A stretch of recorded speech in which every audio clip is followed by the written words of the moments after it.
Pourquoi le buisson d'épines ne se consume-t-il pas? Moïse! Moïse! Me voici. N'approche pas.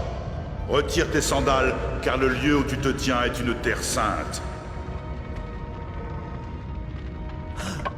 Je suis le Dieu de tes pères, le Dieu d'Abraham, le Dieu d'Isaac, le Dieu de Jacob. J'ai vu la misère de mon peuple qui est en Égypte, j'ai entendu son cri devant ses oppresseurs, et je connais ses angoisses. Je veux le délivrer des Égyptiens et l'amener vers une terre plantureuse et vaste qui ruisselle de lait et de miel. C'est pourquoi je te demande d'aller maintenant auprès de Pharaon. Fais sortir d'Égypte mon peuple, les enfants d'Israël.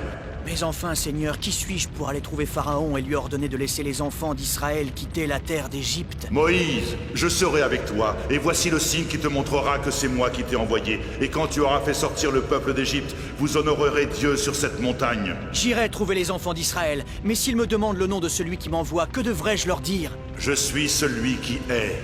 Tu es mon Seigneur et mon Dieu, et je t'obéirai. Mais qu'arrivera-t-il quand je serai face aux enfants d'Israël, et que je leur dirai ce que tu viens de m'ordonner, et que ton nom est « Je suis celui qui est » ? Dis aux anciens d'Israël que tu les conduiras hors d'Égypte. Va voir le roi d'Égypte avec eux, et dis-lui, le Dieu des Hébreux nous est apparu. Permets-nous d'aller dans le désert pour sacrifier à notre Dieu.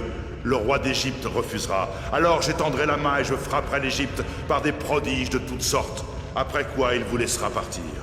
Oh Seigneur! Les anciens d'Israël me croiront-ils?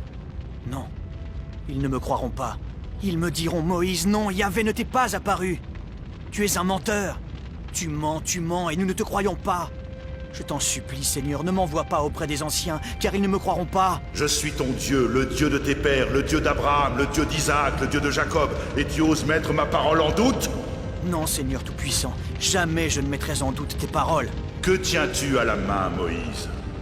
Un bâton de berger? Jette-le par terre. Calme, Moïse. Avance la main et prends-le par la queue.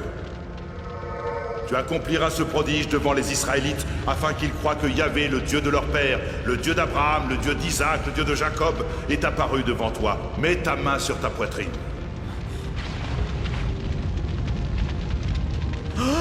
Remets ta main sur ta poitrine. S'ils ne te croient pas et ne sont pas convaincus par le premier signe, ils te croiront en voyant le second. Et s'ils ne te croient pas, même en voyant ces deux signes, et qu'ils n'écoutent pas ta voix, tu prendras de l'eau du fleuve et tu la répandras sur la terre sèche et elle se transformera en sang. Excuse-moi, Seigneur, je ne suis pas doué pour la parole, je ne l'ai jamais été, même depuis que tu adresses la parole à ton serviteur, car ma bouche et ma langue sont pesantes. Moïse, qui a doté l'homme d'une bouche? Qui rend muet ou sourd, clairvoyant ou aveugle? N'est-ce pas moi, Yahvé? Va maintenant, je serai avec ta bouche, et je t'indiquerai ce que tu devras dire. Je t'enverrai ton frère Aaron, le Lévite, tu lui parleras et tu mettras les paroles dans sa bouche. Mon frère Aaron? Je ne savais pas que j'avais un frère, Seigneur. Tu as un frère, Moïse. C'est un Lévite, il parle bien, lui. Il approche à ta rencontre.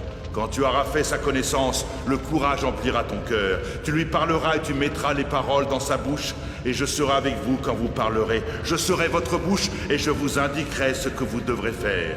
C'est lui qui parlera pour toi au peuple, et quand il parlera, tu tiendras le bâton à la main, et tu accompliras les signes. Je suis ton humble serviteur.